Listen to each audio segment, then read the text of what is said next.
I also learned recently that five-masted ship you saw, Dewey was the radio operator on there, but while en route to Hawaii, it was a lumber ship and it caught fire.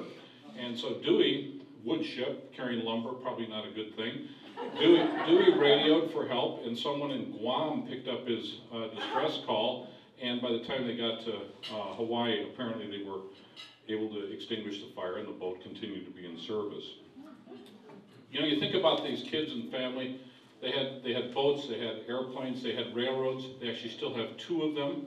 They have one of the few railroads on the lake to launch boats.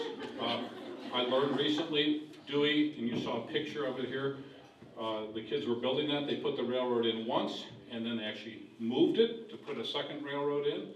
Of course, you got 9 kids, you can put in railroads. Where'd they get the rails? Where'd they get the rails from? Over in Seattle. How'd they get them over there? We floated them. You know, of course, we floated them over. How do you think we got them over? I think today the permits would befuddle Dewey tremendously. Just 2 more things. Nancy and I used to be involved in an organization, Guide Dogs for the Blind, and so we used to participate in an auction that they had once a year, and we invited Dewey and Aggie as our guests one year to go. We picked them up at their home, and it was at the Grand Hyatt in downtown Seattle, where there was a dinner followed by an auction that raised money for the organization. And so Dewey, of course, was very curious how this worked, because we walked around and there were tables, and you know, you could bid on a scarf and spend $100 for a scarf or $200 for a baseball cap, and all of these things. And so once the bidding started, Dewey leaned over and asked me, how do people know how much to bid on this stuff? Because of course for him, this was not something, you know, that cap's only worth $5. And when Nancy my wife got interested in a tugboat ride to Hawaii, or to Alaska, and she really wanted to bid on it, Dewey asked me more questions. Well, what are the accommodations on the boat? What do you think the meals are like? And I said to Dewey, it doesn't really work that way, Dewey. They're just trying to raise money. As a matter of fact, they hope no one takes the boat, because that would be a cost for him. He was very polite, as you heard from his family today, and he listened. I really don't think to this day he understood how that whole auction worked. Now to the side of Dewey I'll never forget. We live on Lake Avenue West, which is where Dewey and Aggie live. He has a workshop. You've heard about it. I would always look forward to walking past and seeing the light on in Dewey's workshop. As we would approach, Nancy would always tell me, she'd always say, if you stop at Dewey's, don't be long. How long do you think you'll be there?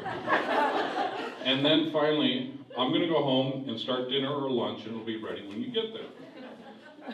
Being able to stop and talk with Dewey is always something that I look forward to.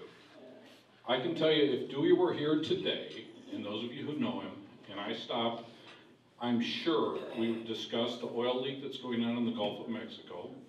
I'm positive Dewey would have an idea as to how to plug the oil leak, and I'm sure he would be darn near right, and you ought to go solve the problem. And he had such an incredible capacity to deal with complex issues like that. When the Boeing 787 was announced and there were problems with the attachment of the wing to the fuselage, I read the Seattle Times, the business section and the news part, and I read Business Week, but I went and asked Dewey about it. And I said, what do you think about that, Dewey? He was very quick, very complex part of the airplane. That's where the most stresses are. I can't talk like him, but you know what it is. That's where the most stresses are. It can be very difficult to fix. But they'll fix it. They're good engineers, they'll fix it, and they'll get that plane flying, and they'll sell a bunch of them. I said, dude, well, what about all the ones that they've already built? Well, they'll just throw them away. They can't use them. So to me, it was all these huge airplanes, very costly, and Dewey had it all figured out. You just build them, and it doesn't work, you fix them, and you throw them away. So whenever I had a problem, what did I do? I went to see Dewey. And my neighbor, Don Hardy down there, who called me because he thought I knew something about what I was doing, Don had a water-powered boat lift. And so it took lake water and was used to raise the boat out of the water. He ordered a replacement part, and it didn't seem to be working quite right.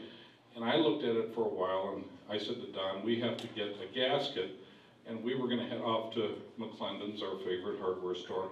But I said, why don't we go down and talk to Dewey and see if he's around and can help us. So Don agreed. I think it was maybe the first time Don had ever really been exposed to Dewey's expertise. And Dewey was in the middle of something, but we showed up at his shop. He graciously cleared the shop and started work on the pump. And Dewey quickly got a report what the problem was, where it was leaking. And like we heard from his grandson today, Don and I sort of stood back with 2 elbows, and Dewey took over.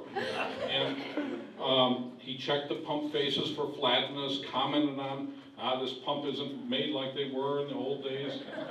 Realized that it was in need of a gasket, which Don and I had decided we were going to head to the hardware store, but Dewey just walked over, and those of you who've seen his shop, dozens of shelves and drawers, opened the right drawer. There they were, full of gaskets, took out the gasket, put it on, had a little difficulty, no problem, because he had the right stuff to put the gasket on, and fixed the pump. And Don and I looked at each other, talked to Dewey about a bunch of other things, whatever were the most important things, and went home, and Don put the pump in, and I think it still pumps water today. And my understanding is that the last Don saw Dewey, he asked him about the pump. So, you know, he was doing things you heard with his grandchildren that he was also doing with his neighbors. And that is, I just think, a remarkable attribute for a person who can connect with grandchildren and connect with neighbors and friends.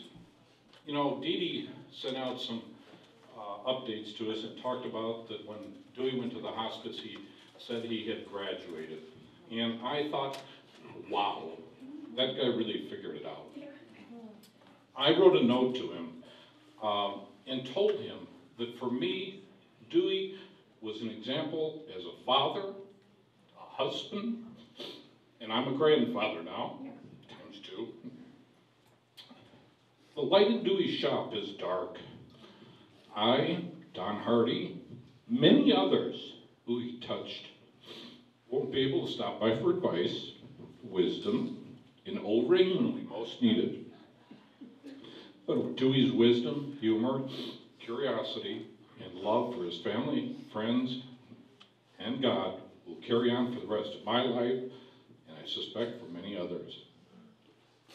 As Dewey neared the end of his life, he provided for each of us a remarkable example of courage, strength, love, trust in God, and that's why he's my friend, Dewey Anstett.